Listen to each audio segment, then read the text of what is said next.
On va avoir énormément de choses très intéressantes à discuter et sans plus tarder, je vais vous demander d'accueillir le réalisateur de ce magnifique film documentaire, Cyril Dion.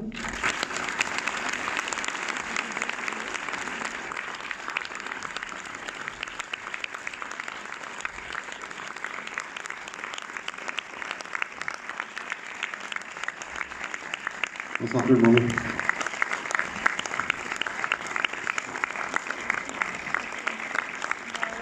Merci beaucoup. Ça va, vous avez bien aimé du coup? Bon, vous n'allez pas me dire non de toute façon. Bon, on va avoir plein de choses à dire. Moi, avant toute chose, je voulais vraiment aussi vous remercier parce que vous êtes quand même, je trouve, assez peu nombreux dans le paysage cinématographique français à proposer ce genre de film à l'écran. Et rien que pour ça, je pense qu'on peut encore vous applaudir très très fort, messieurs, dames.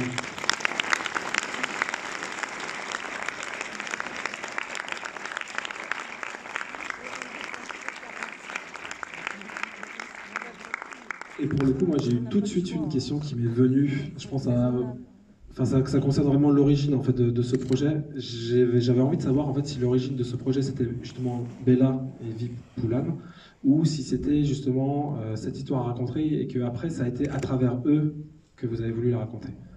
C'était les deux, c'est-à-dire que moi j'avais envie de faire un film sur la génération climat et je voulais faire un film à travers la musique qu'ils écoutent, parce que j'aime beaucoup la musique. Et à peu près au même moment, on est venu me proposer de faire un film sur la disparition des animaux. Et donc j'ai un ami qui s'appelle Walter Bouvet, qui était directeur d'un magazine qui s'appelle Terra Echo, qui n'existe plus depuis, mais qui avait écrit un dossier qui s'appelait Quand le dernier animal s'éteindra. Et quand j'ai reçu le truc, j'ai dit est-ce que j'ai vraiment envie de faire ce film sur Quand le dernier animal s'éteindra? Et donc finalement, j'ai décidé de faire les deux en un, c'est-à-dire de raconter cette histoire de notre relation au vivant à travers les yeux de Bella et Vipoulan, donc à travers les yeux d'une génération qui, j'ai découvert en allant marcher avec eux pendant les grèves pour le climat, etc. Et dans une forme de gravité assez extraordinaire. Enfin, j'ai vu des jeunes de 16, 17, 18 qui ont vraiment le sentiment qu'ils n'ont pas de futur.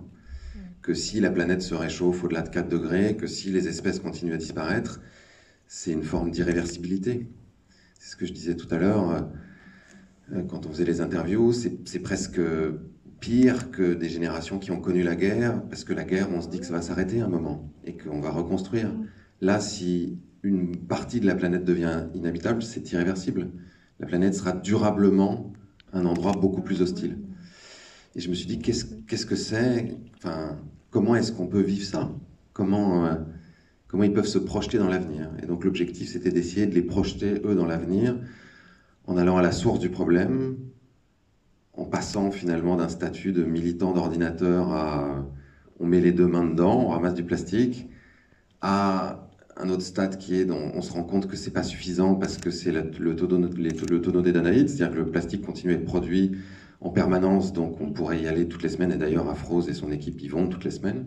Donc il faut changer la loi, donc on va au Parlement européen. Au Parlement européen, ils se rendent bien compte que c'est pas aussi simple que ça de changer la loi, qu'il y a des puissances extrêmement présentes au Parlement, que sont les lobbies qui empêchent un certain nombre de transformations, et donc qu'on est plutôt dans une problématique systémique qui nous demande de reconsidérer notre place parmi le reste des espèces vivantes.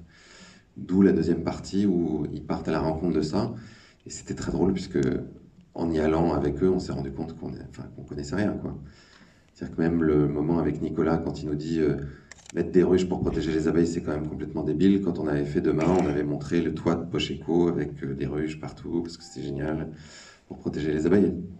Et on n'avait aucune idée que, effectivement, mettre une seule espèce d'abeilles, qui sont des abeilles domestiques, qui vont prendre tout le pollen des abeilles sauvages, ça participait encore à homogénéiser le paysage, et ça empêchait toutes les abeilles dont on a besoin d'être présentes dans les fermes. Alors messieurs, dames, je suis sûr que vous allez avoir plein de questions à poser. Est-ce qu'il y a une personne qui veut peut-être se lancer? Oui.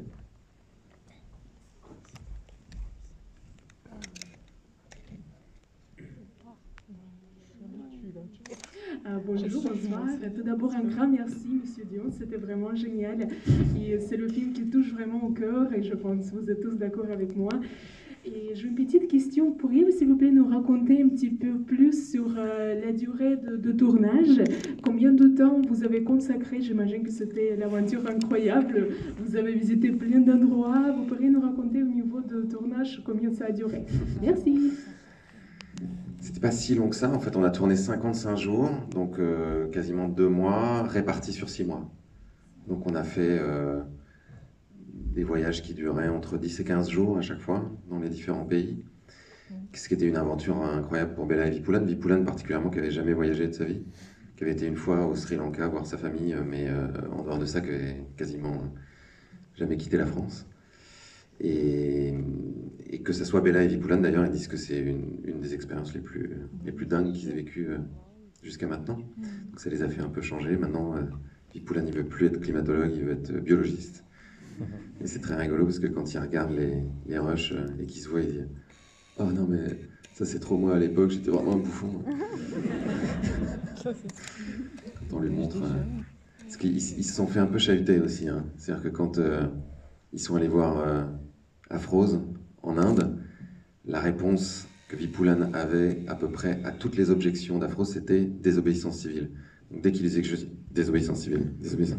Donc au bout d'un moment, Afrose lui a dit bon bah explique-moi, vas-y, alors ça consiste en quoi, qu'est-ce que vous allez faire? Donc il dit on va bloquer comme ça des grandes entreprises. Ok, bon, vous allez bloquer quelles entreprises?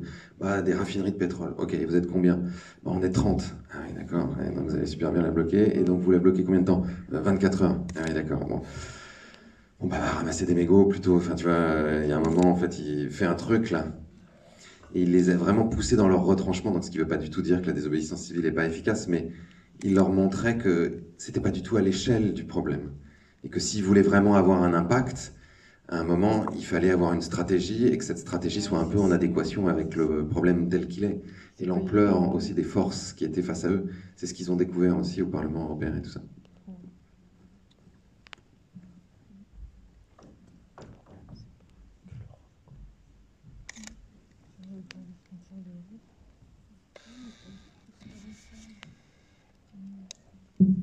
Oui. Bonjour. Salut. Ma question c'était, est-ce qu'il faut avoir peur du fait que le climat change? Bah oui. C'est une très bonne question. Quel âge tu as? 11 ans. 11 ans? Ok. C'est calme. Ouais, oui, il faut avoir peur. Et les adultes devraient avoir beaucoup plus peur que ce qu'ils n'ont aujourd'hui. Le fait que le climat change, ça a déjà un impact. C'est-à-dire qu'on voit depuis plusieurs étés qu'il y a des phénomènes qui sont de plus en plus fréquents, qu'il y a de plus en plus souvent des incendies, de plus en plus souvent des canicules, des sécheresses, des inondations, des tempêtes. Que ça a un impact sur les rendements agricoles, donc sur notre capacité à produire de la nourriture. Là, par exemple, le prix du blé, le prix d'un certain nombre de matières premières a déjà beaucoup augmenté cette année parce qu'à cause du climat, les récoltes sont plus mauvaises. Les scientifiques imaginent que pour chaque degré d'augmentation de la température, on va perdre 10% de rendement agricole. Donc si on va jusqu'à plus 3 ou plus 4 degrés, ça veut dire qu'on pourrait perdre 30 à 40% de rendement agricole, donc 30 à 40% de la nourriture qu'on produit aujourd'hui pour se nourrir. Donc ça, c'est un énorme problème. À plus 4 degrés, il y a toute une partie de cette planète qui va devenir complètement inhabitable, parce qu'il fera trop chaud. Par exemple, tout autour de la Méditerranée, il y a un certain nombre de pays où tous les étés, et même une bonne partie de l'année, il fera 45, 50 degrés. Donc, il y a plein de gens qui vont devoir quitter ces pays-là, qui ne parviendront pas forcément à s'adapter à ces conditions. Parce que ça sera plus difficile de faire pousser de la nourriture, parce que ça sera plus difficile de s'approvisionner en eau, et donc qui vont aller vers d'autres pays plus cléments, et ça va provoquer aussi des problèmes. On voit déjà aujourd'hui que les migrations posent déjà un certain nombre de problèmes, et créent font monter des leaders populistes, ou en tout cas d'extrême droite. Et parallèlement à ça, on peut imaginer qu'il y ait des conflits entre les pays pour avoir un certain nombre de ressources. Tu vois, il y a déjà certains pays et certaines villes, le Cap par exemple en Afrique du Sud, ou Chennai en Inde, qui ont vécu ce qu'on appelle le jour zéro, c'est-à-dire le jour où on ouvre le robinet et il n'y a plus d'eau qui coule parce que les réserves d'eau sont totalement épuisées. Et on sait que la Chine, par exemple, est déjà en train d'aller pomper des réserves d'eau ailleurs que dans son pays parce qu'il n'y en a pas suffisamment. Donc tout ça est effectivement assez effrayant. On ne sait pas très bien comment on serait capable de s'adapter à une température pareille. Le but, c'est de ne pas rester dans la peur, c'est que cette peur nous conduise à agir et à faire ce qui a besoin d'être fait aujourd'hui, c'est-à-dire réduire drastiquement nos émissions de gaz à effet de serre, c'est-à-dire régénérer des écosystèmes, réensauvager, planter des arbres, planter des mangroves, des prairies marines, tout ce qui est capable de stocker du carbone, tout ce qui est capable aussi de faire en sorte qu'il y ait encore le cycle de l'eau. Par exemple, dans une forêt tropicale, comme c'est très humide, cette humidité s'évapore, elle fait des nuages, qui ensuite créent des précipitations, font qu'il y a de la pluie. Cette pluie est absorbée et cette humidité remonte. C'est ce qu'on appelle le cycle de l'eau. À partir du moment où ça devient très très très très sec, parce qu'il fait très chaud, comme en Californie par exemple, plus il fait sec, plus il y a de chances qu'il y ait des incendies. Plus il y a d'incendies, moins il y a de forêt, donc moins il y a d'humidité, donc plus il fait chaud, donc plus potentiellement il y a encore des incendies, et ça devient un cercle vicieux.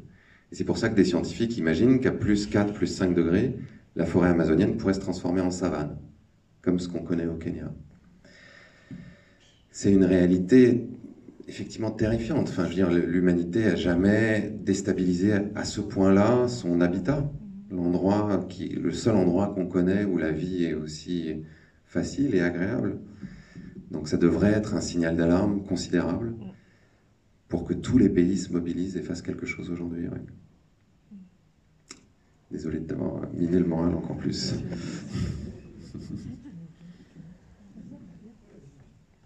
Moi, je voulais juste dire que je suis une maman. Et le message que vous passez, c'est certes, on sait tous comme jeune homme que c'est compliqué, que l'avenir est compliqué, mais le message qui passe, c'est que, et que moi, j'arrive pas toujours à montrer à mes enfants, c'est que c'est pas trop tard non plus. Donc, c'est un message plutôt positif. Vous essayez de me rassurer un peu comme moi, je me rassure à fond, hein, sinon je l'ai pris. Mais évidemment que c'est pas trop tard. Enfin, et puis, encore une fois, trop tard, pourquoi ? C'est-à-dire que peut-être que pour rester sous 1,5 degré de réchauffement à l'échelle de la planète, c'est trop tard. Là, les scientifiques du GIEC nous disent qu'il y a de fortes chances qu'on dépasse cette température-là entre 2030 et 2035. Donc il y a des choses pour lesquelles il est déjà un peu trop tard et il va falloir qu'on s'adapte. On sait que les décennies qui viennent vont être plus compliquées sur le plan climatique et qu'il faut s'adapter maintenant. Pour autant, il n'est pas trop tard pour continuer à limiter le réchauffement au maximum. Il n'est pas trop tard pour faire en sorte que tout un tas d'espèces ne disparaissent pas. Il n'est pas trop tard pour replanter des forêts. Il n'est pas trop tard pour inventer d'autres façons de faire de l'agriculture. Il n'est pas trop tard pour inventer d'autres modèles économiques. Simplement, il faut qu'on décide de le faire maintenant. Et ce qu'on essaye de montrer avec ce film, c'est que ce n'est pas quelque chose qui repose sur nos épaules individuellement.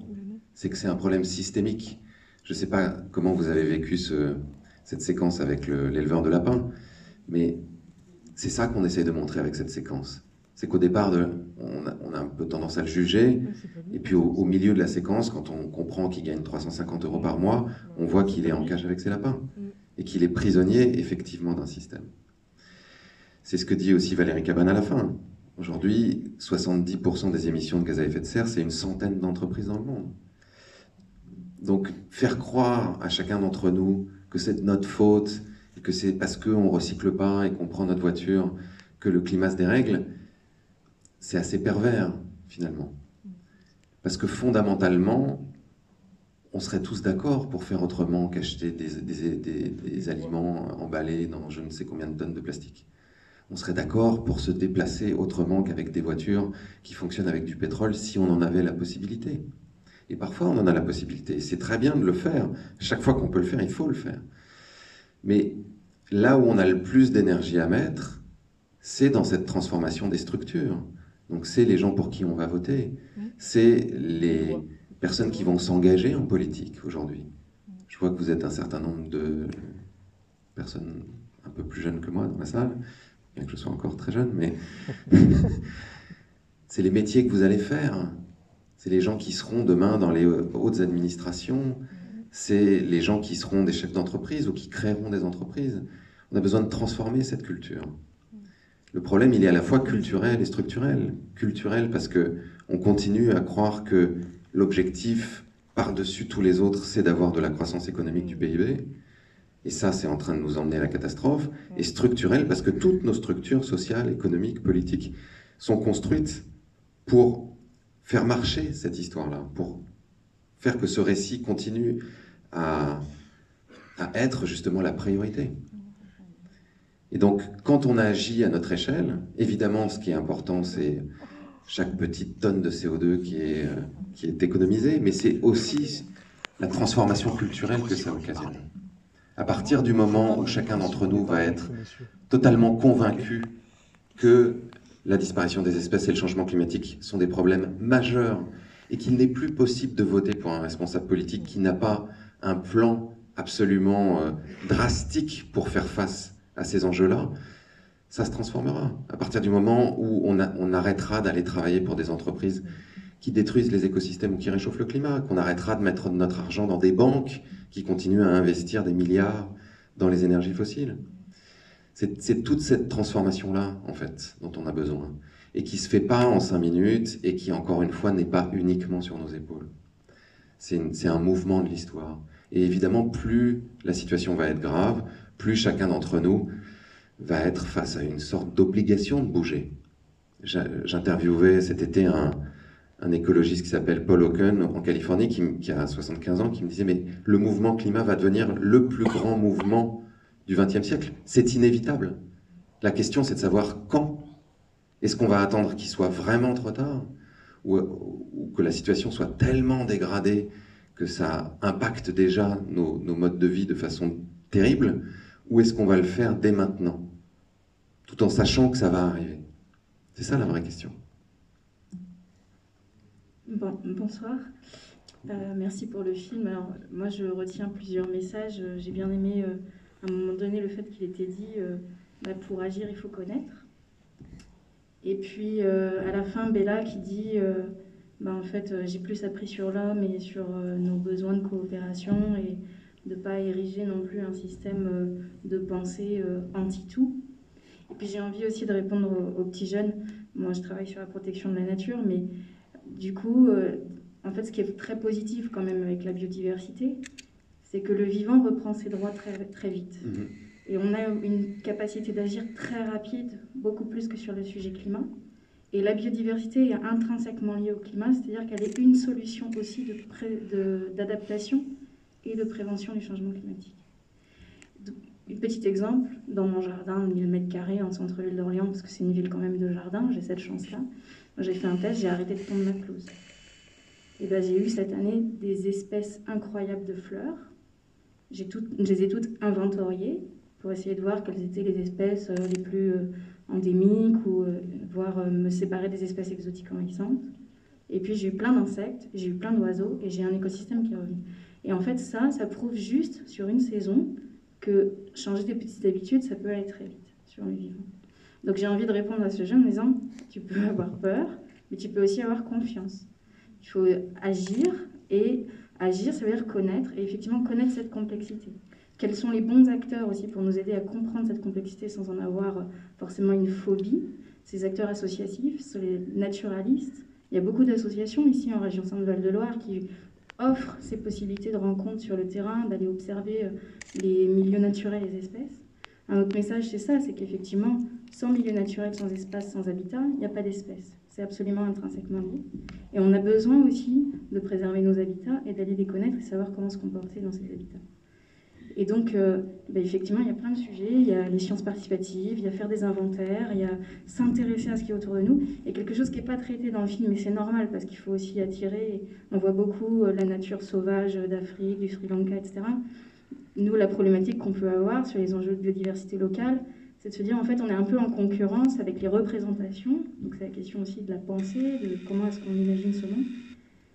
On n'a pas d'éléphant ou de girafe en région Centre-Val de Loire. Mais c'est extrêmement important d'aller préserver, de s'intéresser à nos insectes, de changer notre regard sur les fourmis et sur les araignées, de se dire qu'à un moment donné, en fait, si on veut commencer quelque part, il faut commencer par là. Voilà, c'était mon message. Merci. Vous avez remarqué qu'on a été en Normandie, dans le Jura, et que même au Kenya, on s'est intéressé aux fourmis. Mais juste pour rebondir, effectivement, ce qu'on voit par exemple dans le film au Costa Rica, c'est un pays tropical, évidemment ça va encore plus vite dans un milieu tropical, mais c'est extraordinaire. C'est-à-dire qu'en 40 ans, des endroits qui étaient des pâtures qui sont devenus des forêts. Ce qu'ils ont fait au Bec et Loing, qui est en Normandie, en l'espace d'une dizaine d'années, c'est d'avoir rendu cet endroit qui est pourtant un endroit productif, donc où on produit de la nourriture pour les humains, aussi hétérogène que possible pour qu'il y ait autant d'abeilles sauvages que dans des réserves naturelles. Donc effectivement, c'est possible. Pour autant, pour qu'on y arrive, je reviens à mon dada du système, c'est évidemment chacun d'entre nous peut faire sa part, et c'est très important de le faire, mais c'est aussi important qu'on arrête d'artificialiser les sols aussi vite qu'on le fait. Et on artificialise les sols aussi vite parce qu'aujourd'hui, c'est ça qui permet de gagner suffisamment d'argent. Enfin, en tout cas, de faire de la croissance avec l'idée du développement qu'on a toujours au début de ce 21e siècle, qui est absurde. Donc, c'est là où ce que nous racontait Éloi Laurent est intéressant. C'est que si on change d'indicateur, si tout d'un coup notre indicateur est plus simplement la croissance du PIB, mais des indicateurs de santé, des indicateurs beaucoup plus globaux qui permettent d'intégrer beaucoup plus de facteurs dedans, on a des chances d'avoir une meilleure boussole pour collectivement régénérer le monde naturel. Bonsoir. Vous êtes où? Là. J'avais une petite question pour rebondir sur le regard des enfants et en l'occurrence préadolescents. Pour les plus jeunes enfants, si on veut commencer à les éduquer et regarder, qu'ils aient un autre regard là-dessus, est-ce qu'il faut jouer sur l'empathie? Il faut leur montrer vos films? Est-ce qu'il faut les emmener sur les différents mouvements et les manifestations, les faire devenir végétariens? Enfin, je veux dire, quel travail il faut faire? Est-ce que c'est une méthode plus douce? Voilà. Bella et Vipulan, à un moment, quand on a rencontré Philippe Descola, qui est un anthropologue, qui est le grand anthropologue qui a écrit Par de la nature et culture, qui a le premier en Occident dit finalement ce concept de la nature il n'existe pas dans tout un tas de civilisations, notamment en Amazonie, parce que pour eux ils ne font pas de distinction entre les deux. Vipulan lui posait à peu près votre question. Il disait comment on fait pour commencer. Et lui disait en recommençant à aller fréquenter le vivant. On ne peut pas avoir envie de faire attention à quelque chose, c'est ce que dit Jane aussi dans le film, si on ne le connaît pas et si on ne le fréquente pas. Il y a une étude qui a été faite dans les banlieues des grandes villes américaines qui montrait que la plupart des enfants connaissaient un mot pour dire oiseau. Ils ne connaissaient pas merle, faucon, grive, ils connaissaient juste oiseau. Et ils connaissaient un mot pour dire arbre. En revanche, ils connaissaient des milliers de logos, de marques, parce que c'est ça qu'ils fréquentent. Ce n'est pas un jugement de valeur, c'est que simplement, quand dans les environnements qu'ils parcourent au quotidien, ils croisent des panneaux, ils croisent des chaussures, ils croisent des magasins. C'est ça l'environnement qu'ils connaissent et qu'ils observent. Ce qui est assez passionnant quand on commence à s'intéresser au vivant humain, c'est de voir qu'on est des primates et qu'en tant que primates, on est, Baptiste Morisot dirait primato-narcissique, c'est-à-dire qu'on est très intéressé par notre espèce. On est passionné par notre espèce. Et on a des qualités particulières qui nous permettent de décoder tout un tas de signes dans notre espèce. C'est d'ailleurs ce qui fait le bonheur du cinéma, c'est qu'on regarde des visages et on essaye d'interpréter ce qui se passe dans un regard, dans une moue, dans un geste. Ce dont on a besoin aujourd'hui, c'est de déporter un tout petit peu de cette attention vers le monde vivant. Et que cette même qualité de décodage, c'est ce que Baptiste raconte avec les loups, quand il dit, d'une certaine manière, il faudrait qu'on arrive à communiquer avec eux, à leur faire comprendre qu'il faut qu'ils se tiennent à distance des troupeaux. Eux arrivent bien à communiquer entre meutes, en faisant des crottes pour faire des frontières, pour pacifier les relations. Nous aussi, on devrait être capable de faire ça. Mais pour être capable de faire ça, on en revient à ce que disait Vipulan, il faut comprendre comment ces espèces communiquent, comment elles habitent le territoire, Et donc comment on pourrait le partager. Et en comprenant ça, en s'intéressant au vivant, on revient au cœur de la question et du problème. La question climatique, c'est là aussi une perturbation dans un équilibre. Là encore, si on ne comprend pas comment fonctionne cet équilibre et en quoi il est indispensable à la vie sur cette planète, pourquoi on ferait quelque chose? On s'intéressera d'abord à ce qui se passe pour nous dans notre quotidien. Ok, mais ça c'est hyper intéressant, mais moi j'ai déjà besoin d'aller bosser, de gagner de l'argent, de faire mes courses, de faire les devoirs. C'est ça qui est mon intérêt premier. Donc, déporter cet intérêt pour élargir le spectre de notre compréhension du monde, ça demande d'aller fréquenter le monde. Et en le fréquentant, d'avoir des outils, donc ça peut être des apps, des applications, ça peut être des bouquins, ça peut être des gens qui viennent avec nous et qui nous expliquent, d'aller faire des balades avec des naturalistes, effectivement, de télécharger des applications, je sais pas, comme QQ-matic pour reconnaître les chants des oiseaux et se dire, bah tiens, oui, en fait, j'ai un jardin et puis j'ai des arbres, il y a des oiseaux dedans, mais je ne sais pas qui ils sont, alors que c'est mes voisins. Ils habitent là, juste à côté de chez moi. Et je suis même pas capable de reconnaître leur chant. Bon, et c'est rigolo. Enfin, en plus, ça a quelque chose de ludique. Sortir avec des petits bouquins où il y a des applications aussi. Il y en a une qui s'appelle Pictures This, qui permet de reconnaître les plantes et de comprendre aussi à quoi elles servent. Et d'y trouver un intérêt. C'est-à-dire qu'on s'intéresse à ce pourquoi on a un intérêt. C'est-à-dire ce qui nous apporte quelque chose. Bonjour. Bonjour. Je ne sais pas si tu étais dedans en premier. Dans votre magnifique film, on a beaucoup voyagé. Moi, je reviens dans le Loiret, qui est un département vert, avec la plus grande forêt domaniale de France, la forêt d'Orléans, avec la Sologne, la plus grande forêt privée de France. Et à 15 km d'ici, il y a une institution départementale qui a engagé la construction au bout de 24 ans d'une déviation routière et d'un pont sur la Loire pour 100 millions d'euros d'argent du contribuable qui va contribuer à augmenter la circulation automobile, à détruire la biodiversité, à aggraver la dérive climatique, et on n'arrive pas à mobiliser les gens d'ici pour qu'ils se battent et qu'ils empêchent cet écocide. Et donc vous voudriez quoi, que je réagisse à ça? Oui. Parce que... Vous n'avez pas forcément... Donc pour réagir à ça, vous n'avez pas forcément besoin d'être beaucoup au départ. Quand on a commencé à avoir une forme de lutte et d'interposition à Notre-Dame-des-Landes, c'était quelques dizaines de personnes. Le tout est d'avoir des personnes suffisamment déterminées pour que une population plus large s'intéresse à la question et se dise mais pourquoi ces gens occupent le terrain, empêchent des travaux, qu'est-ce qui est en jeu? Et de petit à petit se servir de cet événement-là, qui va forcément faire des articles dans la presse, pour construire un débat. Et ensuite, effectivement, et c'est là où c'est intéressant justement de penser stratégiquement, pendant qu'il y a des personnes qui peuvent s'interposer, occuper le terrain, en avoir d'autres qui cherchent des moyens juridiques d'empêcher ces travaux. C'est ce qui s'est passé à Notre-Dame-des-Landes. Il y avait des espèces protégées dans le bocage qui ont permis juridiquement d'arrêter à un moment des travaux et donc de gagner du temps et donc de relancer la lutte, de permettre aussi à d'autres personnes d'aller faire du lobbying politique pour aller parler aux élus. Malheureusement, le temps de la justice est beaucoup plus long que le temps des travaux. J'ai vraiment deux exemples. Enfin, il y a Notre-Dame-des-Landes, mais il y a un autre exemple que vous avez vu dans le film, là, qui est cette forêt à Ambach, en Allemagne, où il y a cette immense mine de charbon. Il ne reste plus que 10% de cette forêt, qui était vraiment sur le point d'être détruite. Et il y a des associations qui ont déposé un recours en disant il y a une espèce de chauve-souris qui est protégée, qui vit dans cette forêt, et la justice a arrêté immédiatement les travaux.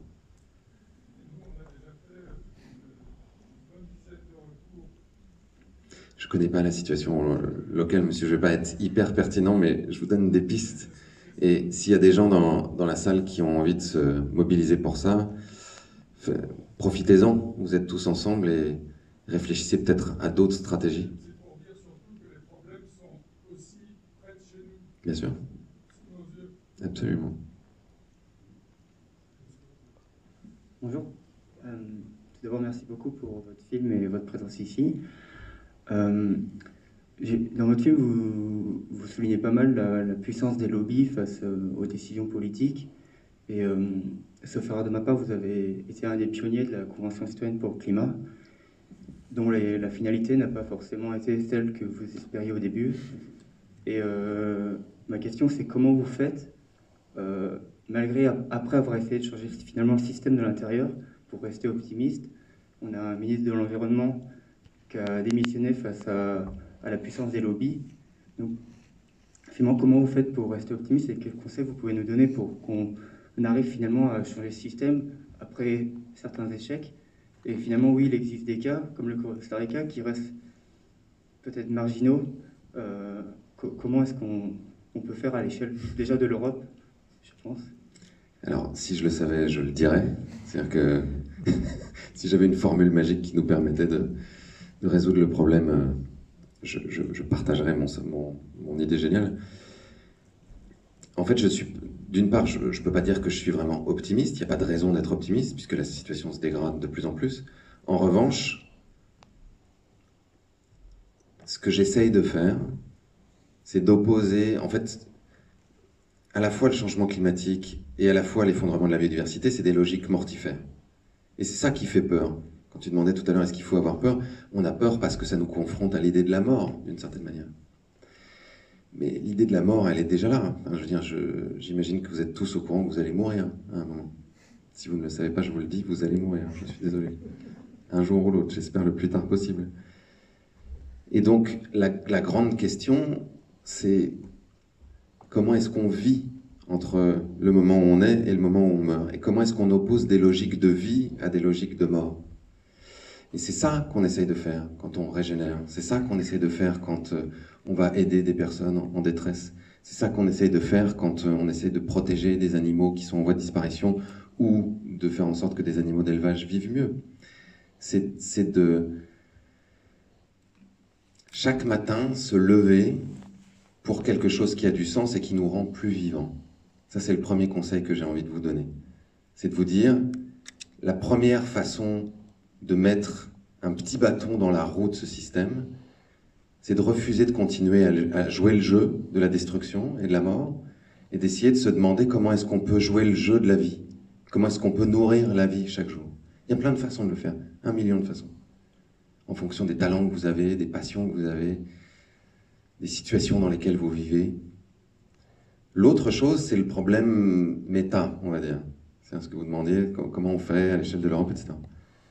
Moi, il me semble qu'à chaque fois qu'il y a des grands basculements qui s'opèrent dans des grands sujets de société, typiquement la fin de l'esclavage, la fin de la ségrégation, le vote des femmes, il y a toujours 3 grands facteurs. Il y a un premier facteur qui est qu'il y a des nouveaux récits qui émergent. C'est-à-dire qu'il y a des gens qui commencent à penser le monde différemment. À se dire, tiens, on n'est pas obligé de vivre comme ça, on pourrait vivre d'une autre façon. Tiens, peut-être que si les femmes ont une âme, et peut-être qu'elles pourraient voter.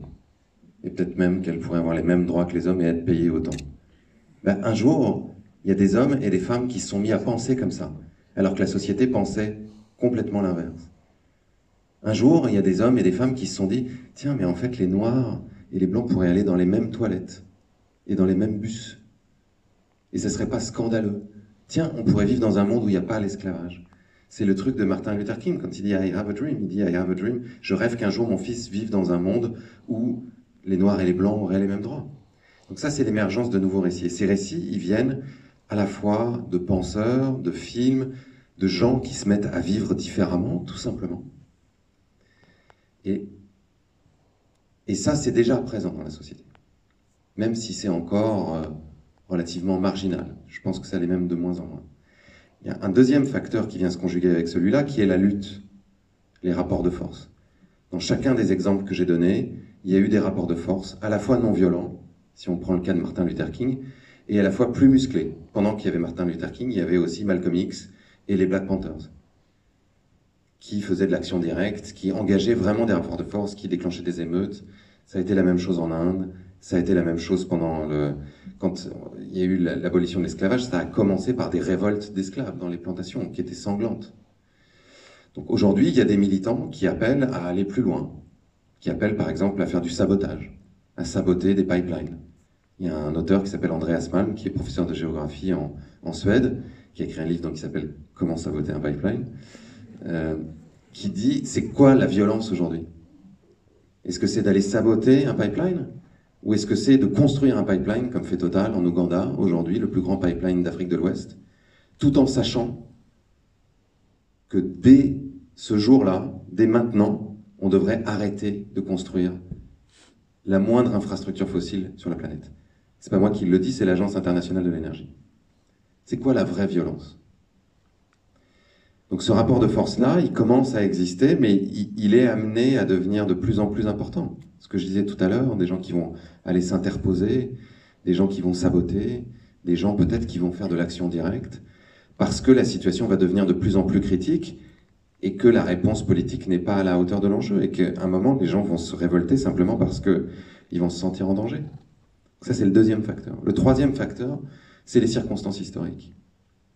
Quand les femmes ont eu le droit de vote en Angleterre, en 1918, c'était à la fois le combat des suffragettes, donc la lutte, à la fois des idées nouvelles qui émergeaient depuis plusieurs années, voire même plusieurs décennies, mais ça a été surtout la Première Guerre mondiale, qui a fait que les femmes ont pris les commandes de tout un tas de secteurs de la société, que le déséquilibre démographique a été très important, et qu'il était intenable pour le gouvernement anglais de continuer comme ça.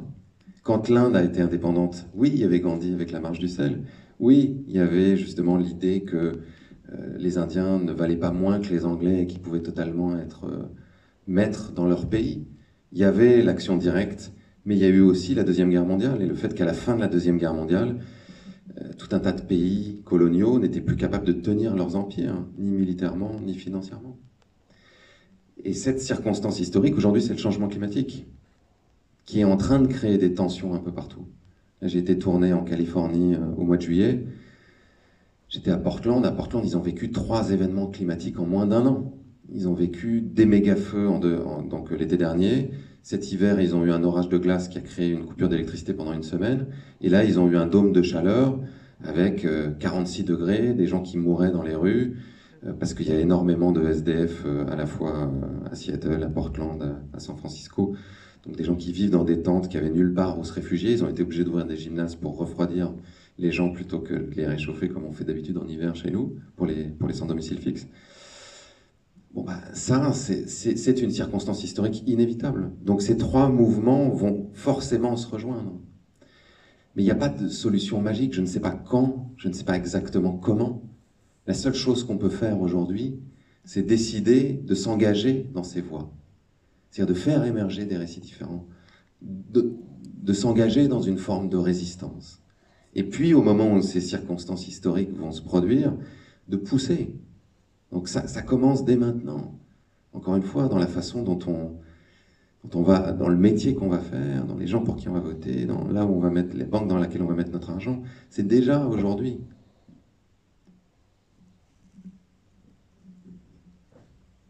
Une dernière question, peut-être ? Alors, je ne voudrais pas monopoliser la parole pour une dernière question. Juste, je vous remercie en tout cas encore de ce film incroyable. Une question politique, en fait. Vous nous invitez à avoir une réflexion politique. Est-ce que l'écologie est représentée par différentes personnes actuellement? Est-ce que c'est porteur?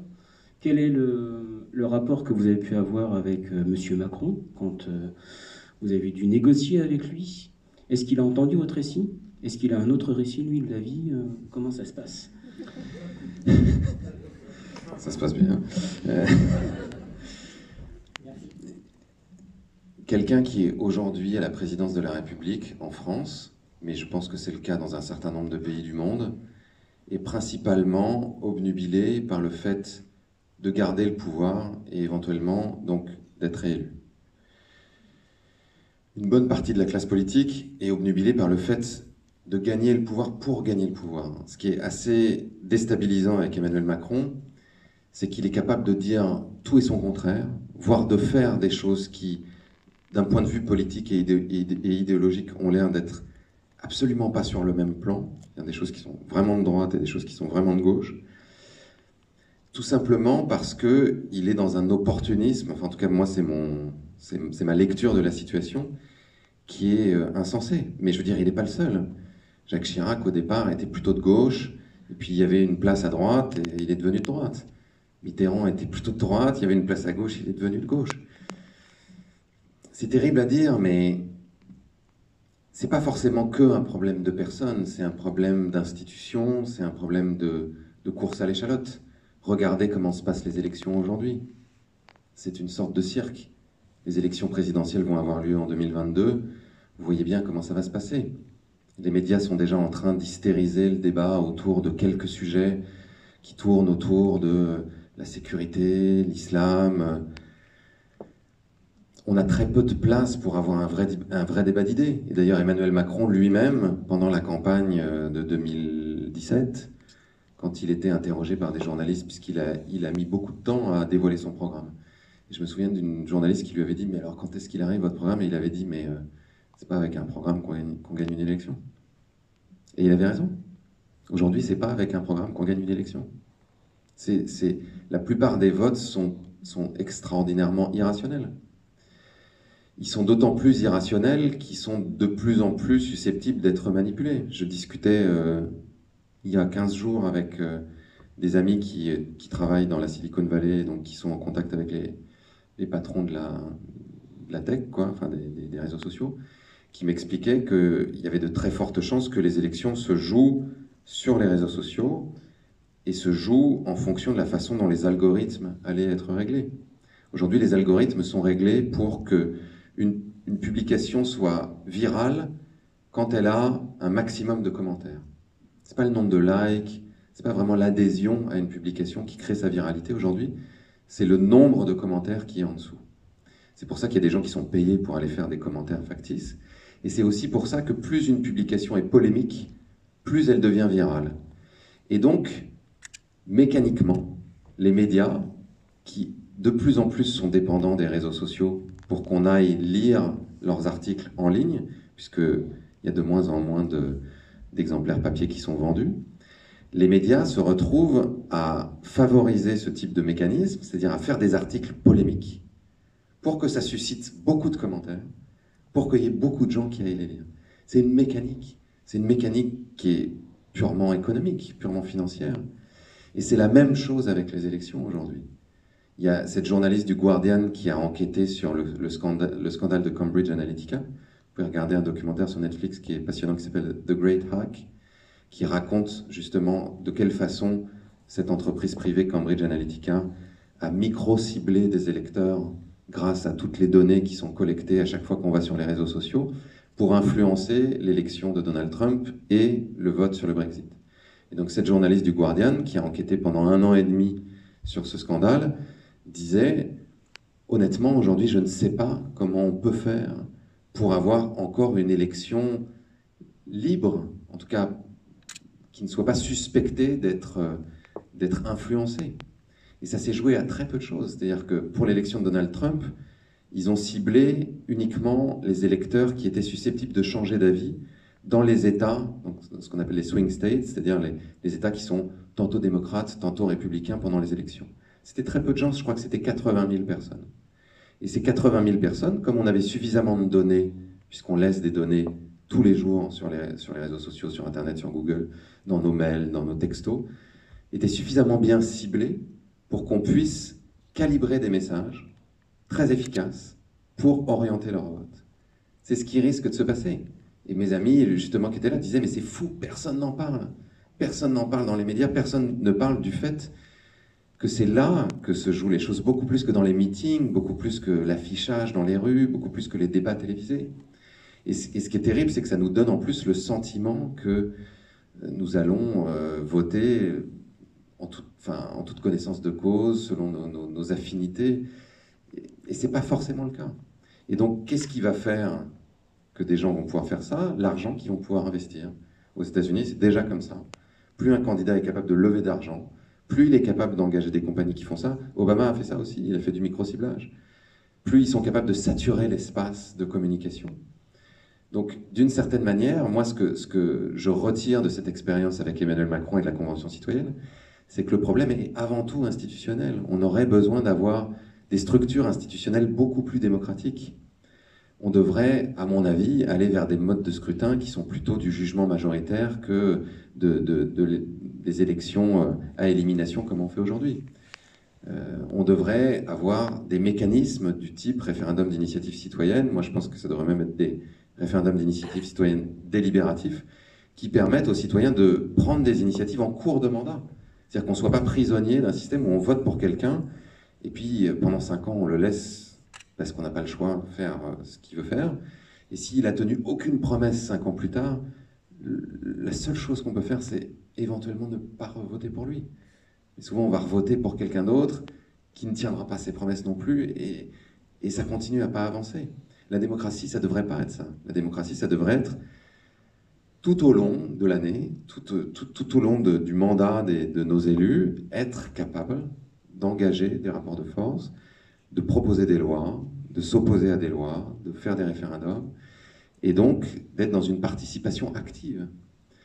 Donc, moi, il me semble qu'aux prochaines élections, un des critères qu'il faut regarder, c'est ça. Quels sont les candidats qui proposent des modifications institutionnelles d'envergure qui nous fassent sortir de ce système un peu monarchique qu'on a en France, où tous les pouvoirs sont concentrés dans... Enfin, ce qui est fou avec Emmanuel Macron, je me suis quand même retrouvé dans des situations... Je me suis retrouvé avec des conseillers spéciaux de ministres, notamment le conseiller spécial de François de Rugy à l'époque, quand il était ministre de la transition écologique, qui m'appelle et qui me dit...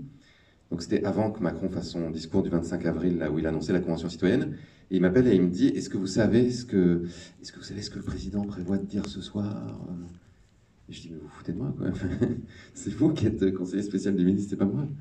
Mais il n'en savait rien. Il n'en savait rien parce que, et ça c'est vraiment un témoignage que j'ai de façon transversale pour avoir rencontré plein de ministres, parce que toutes les décisions se prennent à l'Élysée. Et les décisions thématiques, en fait, Emmanuel Macron a un conseiller... pour chacun une espèce d'alter ego des ministres dans son cabinet, et les décisions se prennent là, la plupart du temps. Et les ministres, parfois, en sont même pas informés. Combien de fois vous avez entendu Jean-Michel Blanquer annoncer quelque chose, et puis le lendemain, ah bah non, en fait, c'est pas ça. Mais parce que c'est pas lui qui décide. Et ça marche pas. Enfin, je veux dire, c'est pas sain que ce soit une personne qui décide comme ça, c'est absurde. Allez, Lader. Yes, Lader. Bonsoir, Monsieur Dion. J'aurais beaucoup trop de questions à vous poser ce soir. Donc, je pense qu'on a déjà parlé de pas mal de sujets. Je voudrais juste vous dire quelque chose d'assez personnel. Quand j'ai regardé votre film Demain, il y a à peu près 1 an, j'étais dans une phase assez sombre dans ma vie perso par rapport à tout ce problème écologique qu'on a et qu'on vit aujourd'hui. Votre film m'a énormément aidé, il m'a donné beaucoup d'espoir. Et donc pour ça, je vous remercie. Ce soir, le film Animal était vraiment exceptionnel. Il a juste renforcé en fait les graines que votre film Demain avait plantées en moi. Et aujourd'hui, je travaille dans le bâtiment, je quitte tout ça dans 3 mois. Et votre film a joué, votre travail a joué un rôle dans tout ça. Donc je voulais personnellement vous remercier pour ça. Et si ça ne vous dérange pas, vous tous, je vous demanderai d'applaudir Monsieur Dion pour son travail.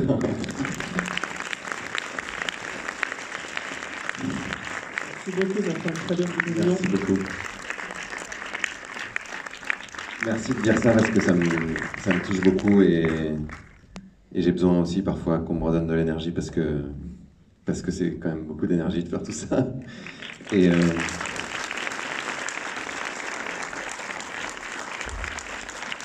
Et en fait, le dernier mot avant qu'on se quitte, le but, effectivement, de ces films, c'est...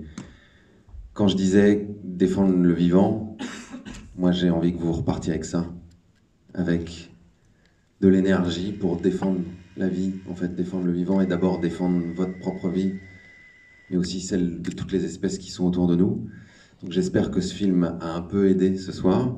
J'espère que ça vous donnera envie de faire des choses qui vous font sentir vraiment vivant et que vous allez avoir envie de vous lever chaque matin pour faire ça. Et Si le film vous a plu, il sort le 1er décembre. On a besoin de votre aide pour que vous nous aidiez à faire savoir qu'il existe. C'est pas facile de faire vivre un documentaire pour le cinéma. Aujourd'hui, on regarde l'histoire de demain, qui a l'air d'être une belle histoire, mais en réalité, ça a mis des semaines à commencer à marcher. On a fait 1 200 000 entrées parce qu'on est resté 40 semaines au cinéma. Et le début a été absolument catastrophique. Donc les gens se ruent pas au cinéma pour voir des documentaires, ils se ruent plutôt pour voir Dune, qui est un formidable film aussi. Hein, mais... Donc voilà, aidez-nous et encore merci beaucoup d'avoir été là ce soir. Le but, c'est effectivement que le film soit porté un maximum à Dieu. Et pour ça aussi, je vais demander à Vanessa de venir, parce que Vanessa travaille chez UGC. C'est aussi grâce à UGC que votre film va être distribué dans énormément de salles à partir du 1er décembre. Je vous souhaite vraiment le meilleur, sincèrement. Et puis, vous n'allez pas repartir d'Orléans sans un petit cadeau, parce qu'on est toujours ici, vous avez des petits cadeaux. Et Vanessa aussi, j'ai un cadeau pour toi. Donc, vous connaissez tous la maison Papillon, les chocolats Papillon, messieurs, dames. Écoutez, voilà, ça c'est pour les gourmands, c'est une spéciale dédicace 100% locale, circuit court et tout. Voilà, je tiens à préciser. Hein. Voilà, merci à vous, c'était vraiment un immense plaisir de vous avoir. Merci beaucoup.